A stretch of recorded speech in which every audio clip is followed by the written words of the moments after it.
बदलापूरमधून अतिशय धक्कादायक माहिती सध्या समोर येत आहे।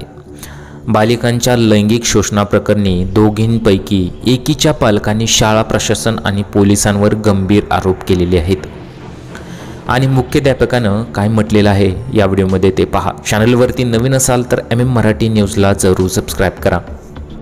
पीडित बालिकेचा वैद्यकीय अहवाल घेऊन शाळेत पालक गेले असता सायकल चालवताना दुखापत झाली असेल असा संतापजनक दावा मुख्याध्यापकांनी केल्याचा गौप्यस्फोट पालकांनी माध्यमांशी बोलताना केलेला आहे। हे प्रकरण घडल्यानंतर शाळेने काय केलेलं आहे पहा असं सुद्धा सांगण्यात येत आहे। प्रकरण बाहेर येऊ नये यासाठी एक महिला पोलिसाने शाळा व्यवस्थापनाबरोबर गुप्त बैठक घेतल्याचा आरोपही कुटुंबियांनी केलेला आहे।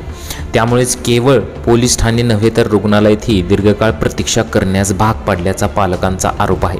17 ऑगस्ट रोजी सकाळी 9 वाजता सरकारी रुग्णालयात वैद्यकीय चाचणी होणार होती, मात्र पोलीस तेथे उशिरा पोहोचले। त्यामुळे पीडित मुलीलाही शारीरिक त्रास होत असताना बरेच तास तेथे थांबवावे लागले।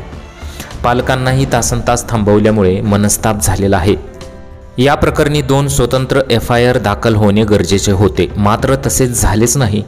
सद्यस्थितीत जिल्हा महिला बाल विकास विभागाच्या देखरेखीखाली 2 स्वतंत्र FIR दाखल करण्यात आले आहेत। यामुळे आरोपीला कठोर शिक्षा होण्यास मदत होईल। या प्रकरणाला वेगवेगळे धक्कादायक वळण येत आहेत। पोलीस काय करतात अशा सुद्धा कमेंट्स बऱ्याच लोकांनी केलेल्या आहेत।